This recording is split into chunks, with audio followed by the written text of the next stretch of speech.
All right, what is up, everybody? It's your boy Croissant. Today, we're talking about something special. I wanted to talk about mobile games.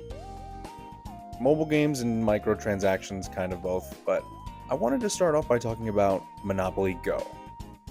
Um, Now, it's one of the fastest growing mobile apps in the US, and it's joining the elite club, with the likes of Genshin, Pokemon Go, Royal Match, and guys, the stats on this game are kind of crazy. I mean, today there are 10 million people playing daily, right? And in just 2 years of being out, the mobile game has accrued $5 billion with a B in revenue. Guys, do me a favor. If you're spending money on this app, or you know somebody who's spending money on this app, send them my way, right? Not to be ridiculed or belittled, but to be studied. I want to study the mind of the person who is spending real world money on Monopoly money. Now, listen, I play the game myself. I'm not going to be a hater, and I've been playing it for over a year, and I haven't even thought about dropping a single cent on this game.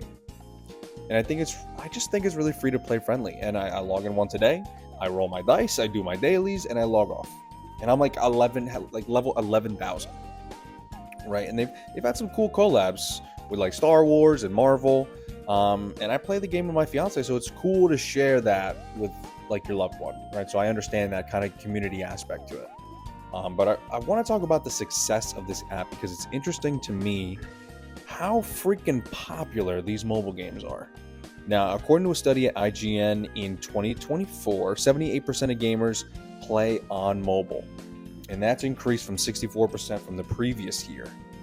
Now, mobile gaming has become so popular, and partly because of accessibility and barrier to entry, or lack thereof. Right? Everybody and their mothers has a smartphone. I mean, with all the tariff bullshit that's going on, they literally announced that cell phones are a necessity. Now, the other reason for success of these mobile games and games like Monopoly Go are their target demographics, aka older people with disposable income.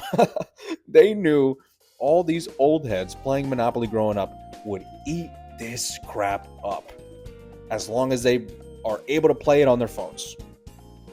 And now little Timmy's mom is spending his college fund on Monopoly money. Now, I know it's funny to joke about this stuff, but honestly, the microtransactions have become a straight up curse and a plague to society. Now, I remember growing up, you bought the game. When you bought the game, you got the game. And everything else that was in it too. And if you wanted to beat a level, you couldn't plug in your credit card number and speed up the process. Or you did what every other kid did in the 90s. You threw your freaking controller at the wall and you went outside. What a time, right? I mean, nowadays, if you don't feel happy, you can just pay to get hits of dopamine from a freaking gacha pull.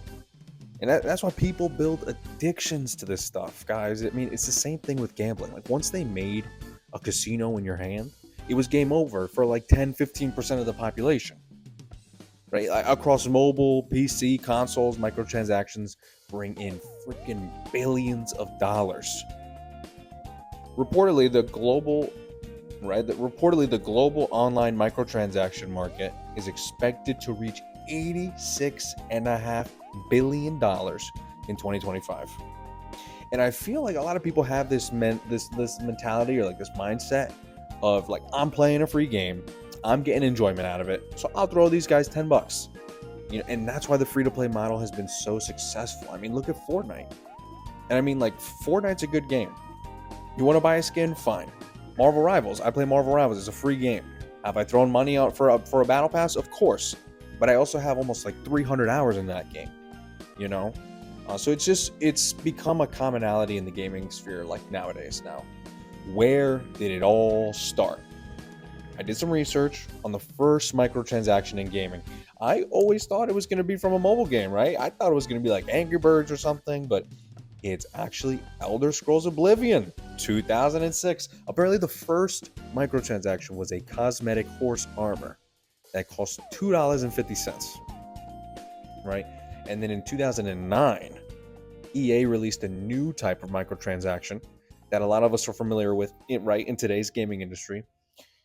They released a new game mode where players collect cards of soccer players with different rarities and skill levels on the field, right? An actual rare card that plays better than a common card that will play better on the field. And EA offered the player the opportunity to purchase the in-game currency with real-world money to open more packs of these cards, right? And that's what we see today. Games like Pokemon TCG Pocket. Players spending real-world money on Pokegold to open more packs of virtual Pokemon cards. So it seems the mobile gaming industry took these ideas and ran with them to the nth degree, right? Now, where is it headed? We talk about where it started. Where is it heading? At the end of the day, developers will do what's best for their bottom line. And if you keep giving them money, you're voting with your wallet to keep microtransactions around. And so, some people in certain situations don't see it as a problem. I could maybe see their point. Maybe they work so much, they have families, a bunch of responsibilities. They can't dedicate that time to play this game, right? Free to play. So you just pay to level up, get to level 80, just put in your credit card information, get to level 80, and you can progress without having to sink in all that time. But on the flip side, isn't that what gaming is all about? Enjoying the experience rather than the end goal. I don't know. Let me know what you guys think down below. Is mobile gaming the future? Are we moving towards some dystopian world where microtransactions are in every piece of media? What's your favorite dessert? Mine is a nice warm brownie with a nice scoop of vanilla ice cream on top. I'm hungry. As always, thanks for watching. Make sure to like, comment, subscribe, and I'll see y'all soon. Peace.